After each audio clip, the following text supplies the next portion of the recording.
Start பண்ணலாமா?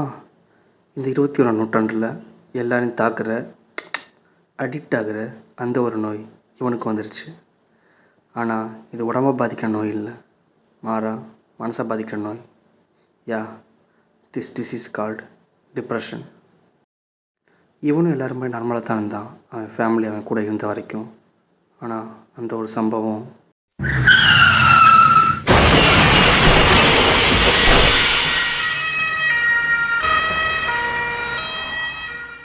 அதுக்கப்புறம் இவரோட வாழ்க்கை மொத்தமாக மாறிடுச்சு.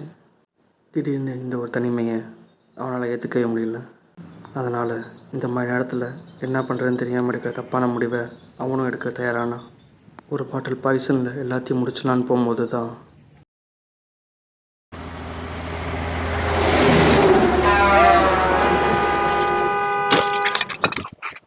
பார்த்து bro.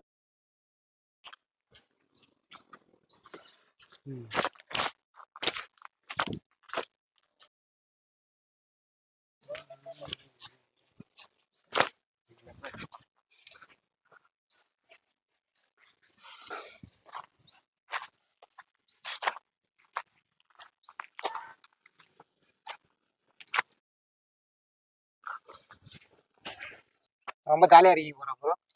பேசாமல் போயிடு, நானே செம்ம காண்டில் இருக்கேன். இதே மாதிரி தான், இதே இடத்துல நான் இருக்கும்போது என்னை பார்த்து ஒருத்தன் இதே மாதிரி கேட்டான். கீழே இருந்த கல் எடுத்து வாயை உடச்சிட்டேன். நீ அளவுக்கு இல்லை. இதில் கோபம், சோகம், துக்கம் எல்லாத்துலேயும் தான். என் சோகத்தோடல உனக்கு என்ன தெரிய போகுது? சொல்லுங்களேன், அளந்து பார்த்துருவோம். உன் கஷ்டம் என்னன்னு புரியுது ப்ரோ. அந்த மாதிரி எல்லாத்த மாதிரிலாம் நான் பேசிக்கிட்டு இருக்க மாட்டேன். உன் கஷ்டம் உனக்கு தான் தெரியும். ஆனால் கஷ்டத்துக்கு கவலை தீர்வு இல்லை. ஓ, என்ன யங் பூமரா?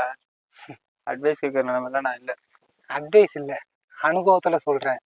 நம்ம எல்லாம் ஜிம்முக்கு போகணும், சிக்ஸ் பேக் வைக்கணும், முகத்தை வெள்ளையாக்கணும், முடியை தூக்கிக்கிட்டு சுற்றணும்னு உடம்புக்கு காட்டுற அக்கறையே அதுக்குள்ளே இருக்கிற மனசுக்கு யாருமே காட்டுறதில்லை. 4 பேர்கிட்ட பேசாமல் 4 சவத்துக்குள்ளே 4 கணக்காக ஃபோனை நோண்டிக்கிட்டு தான் கஷ்டத்தை யார்ட்டையும் சொல்கிறதுன்னு தெரியாமல் உள்ளேயே வச்சு வச்சு தன்னையும் கஷ்டப்படுத்திட்டு தன்னை சுற்றி இருக்கிறவங்களையும் கஷ்டப்படுத்திட்டு இதுக்கெல்லாம் டிப்ரெஷன் வேற ஒரு பேரை வச்சுக்கிட்டு நடந்த ஒரு விஷயத்த நினச்சி நடக்கிற விஷயத்தெல்லாம் தொலைச்சி இதுக்கெல்லாம் ஒரே முடிவு சாவுதான்னு நினச்சி ஈஸியாக கடந்து போயிடுறோம்ல.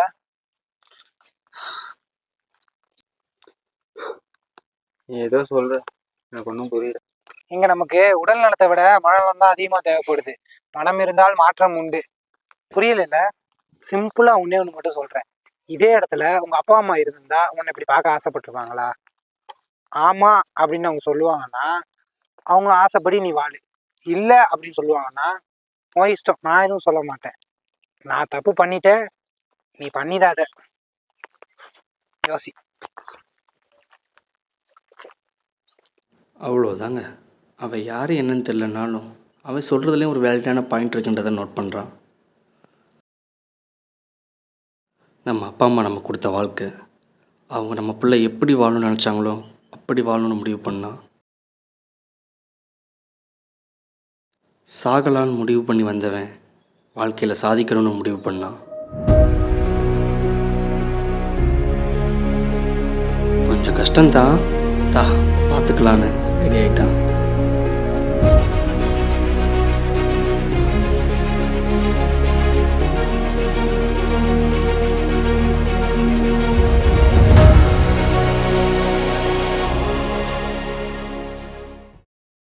சரி, நம்ம வாழ்க்கையை மாற்றம் வராச்சு, கடைசியாக மீட் பண்ணி ஒரு தேங்க்ஸ் சொல்லிட்டு போயினான்னு சொல்லி அவரை எங்கே பார்த்தானோ அங்கேயே அவர் தேடி போனான்.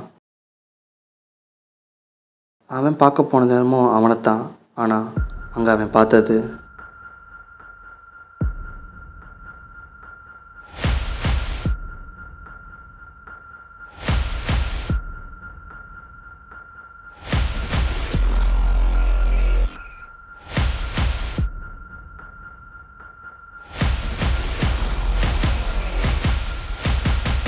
நான் தப்பு பண்ணிட்டேன், நீ பண்ணிடாத.